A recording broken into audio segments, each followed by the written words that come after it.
สบายดีบรรดาทานมื้อนี้พวกเฮามีที่ดินปลูกสร้างที่อยากจะมานำเสนอสำหรับทานที่มีความสนใจ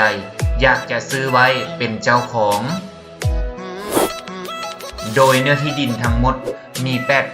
8,213 ตารางเมตรและมีใบตาดินครอบครองเป็นที่เรียบร้อย สถานที่ตั้งอยู่บ้านผาสร้างเมืองกาสีแขวงเวียงจันทน์ทิศเหนือติดกับเฮือนของประชาชน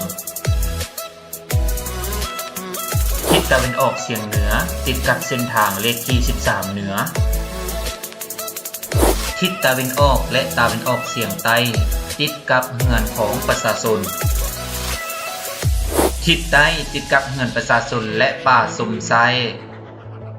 สำหรับทางทิศตะวันตกติดกับเส้นทางดินแดงและติดกับทุ่งนา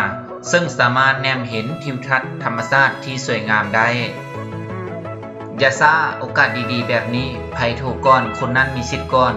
เพราะโอกาสดีแบบนี้มีเพียงท่านเดียวเท่านั้นที่จะสามารถเป็นเจ้าของที่ดินตอนนี้โทรเลย